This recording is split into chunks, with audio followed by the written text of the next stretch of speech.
Hey everybody, I'm Mike. And I'm Amanda. And we are the Highs Do Disney. Mike, what are we making today? Today we're making the slow burning mac and cheese cone. From Disneyland California Adventure. So let's get started.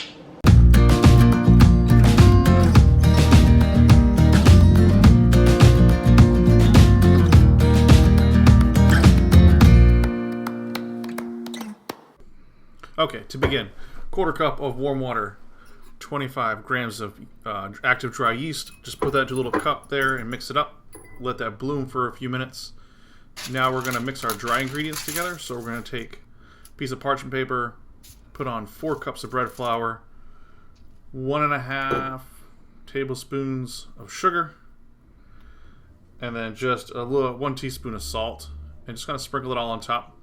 We're going to take that, we're going to put that right into our mixing bowl. Just kind of fold it up together, kind of pour it over the top there. Let it kind of fall in. It's kind of easier this way so you don't make a mess with the bowl. Then take our yeast mixture, add that to the bowl, along with 2 eggs, or 2/3 a cup of milk that I've warmed up a little bit in the microwave. And we're just going to put the mixer down and mix that together until it combines and comes away from the edge of the bowl, as you see here. And then we're just going to take 4 tablespoons of softened butter and put that right on top. And we're going to knead it a little more. This butter helps kind of just make it buttery, nice little flaky when you eat it. So let that go until it kind of combines. You know, it's nice and kind of pulled off the edge. And a little sticky. I find it's always from the butter. And then I'm going to dye it black. So I just took some black gel food coloring, squirted that in on top, and then just put the mixture down and just kept that going. You just need to keep adding it until you get to a point that you're comfortable with. This was taking longer than I had anticipated, so I kind of left it with like the marbly kind of look, a little bit gray, and then I just kind of wanted to fold it in more, so I just kind of threw it on my board here and just started kneading it until it came together the way I liked it, because it just felt a little bit softer and a little bit stickier. And so nice little ball there. And just take it, plop it in your bowl, and let it rest for an hour with a towel on top. So to make the bread cones, you're just going to take a manila envelope or manila folder and just cut it in half, and then staple it into cones and wrap it in aluminum foil. So our dough is doubled in size, so we're just going to turn that out onto the table here, sprinkle a little flour down, and then just kind of turn it out. It was kind of a little sticky. I didn't spray it like I should have, so I just kind of scrape it out with my hand. And I just kind of press it out here, just to a big rectangle, because you just kind of want some long ribbons so you can kind of wrap it around. And then as you see, I got the cutting wheel here and just cut strips out of it.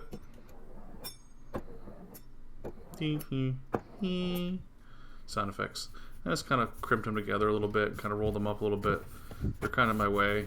You're just going to roll these up. You don't have to be perfect, because you're going to wrap it around. It's going to rise as you cook it anyway, so it'll all just kind of come together. So I just did a couple strands to start, and then took your cone. I just started at the bottom and just kind of wrapped it around, and you just kind of make sure all the sides are touching.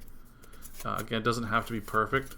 Unless you want to be perfect, then I just kind of like crimped the 2 ends together a little bit, kind of folded it underneath itself, and then continued wrapping.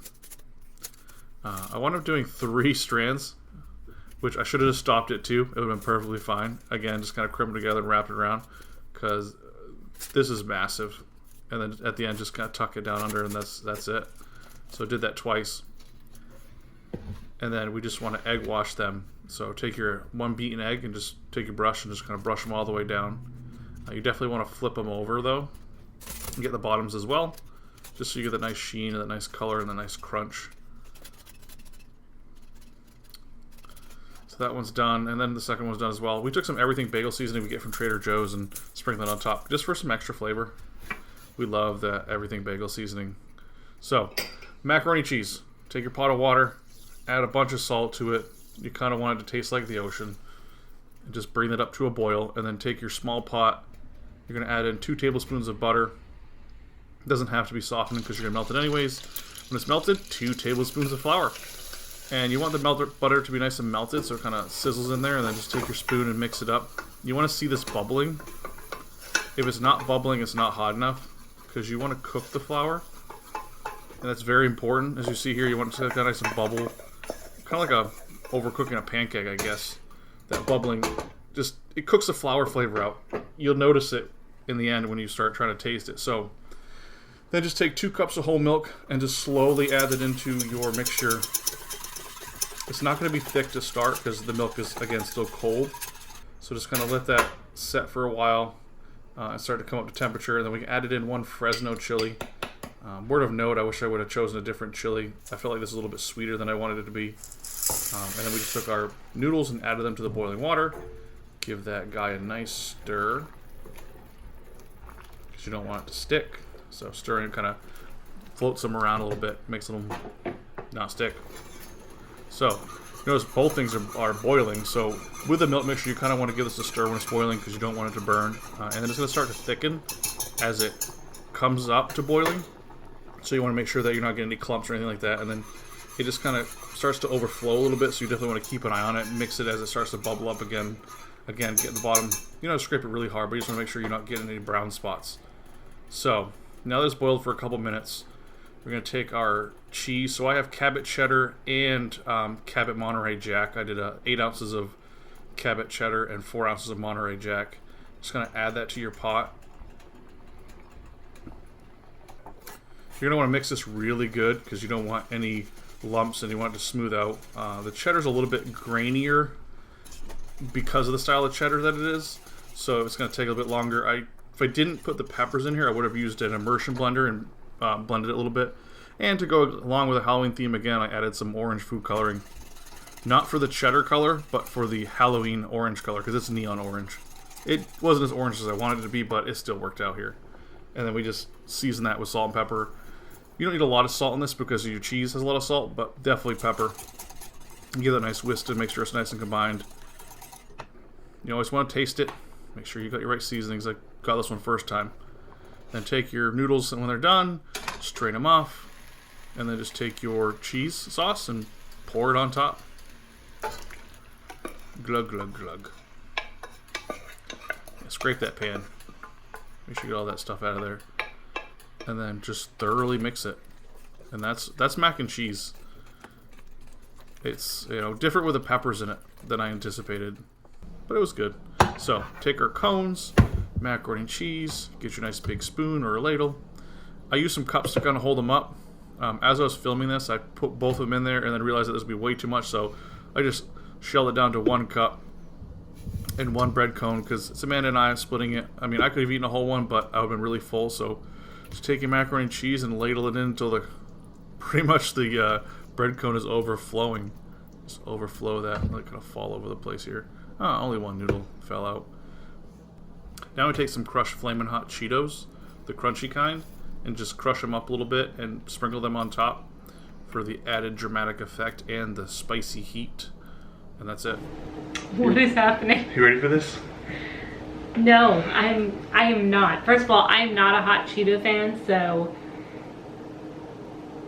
doing it for the world. Doing it for the Doing it for the gram. This is the biggest cheese cone, macaroni and cheese cone. Honestly, I think it's about the same size as the one that we got in Disneyland. No. No, I think that's about the same size. Oh, maybe it's huge. It's already falling apart. But let's try it. All right. Well, I'm gonna go right in and. She's just gonna bite the bread. Well, I got some mac too. Got it all over my face, probably.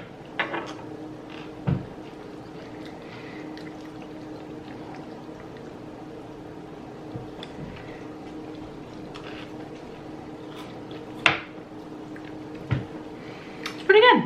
Yeah, I don't hate it. Is it extra because it's Disney and it's it's incredibly extra. Purpley black cone? It's supposed to be black but turned out purple, but that's okay. Yeah, that's super extra and that's super, wow, unnecessary. Yeah, but it all came out good though. The bread cone's good actually. Yeah, it tastes good. It's one of those things that I feel like we would only buy it, like we wouldn't make this at home. No, it's totally a gimmicky Disney thing.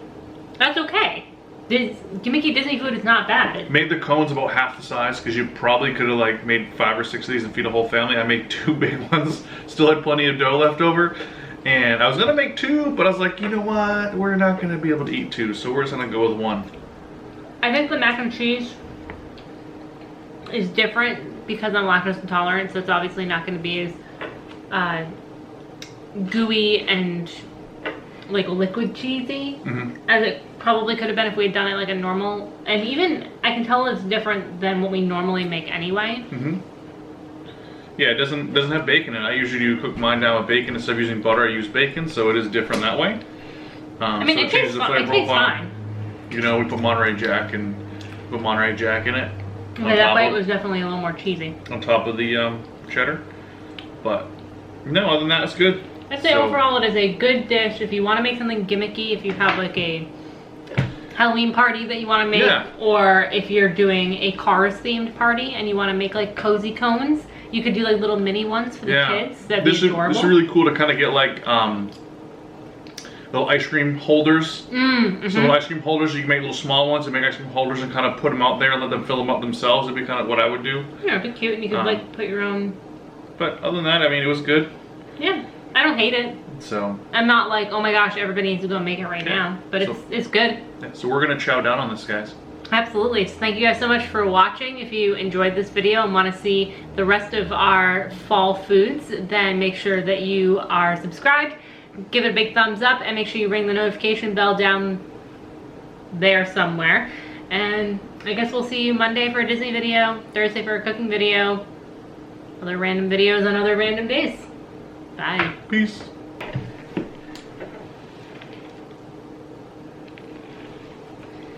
I'm falling out my glasses. I'm pretty sure I got cheese in my glasses. Okay, bye.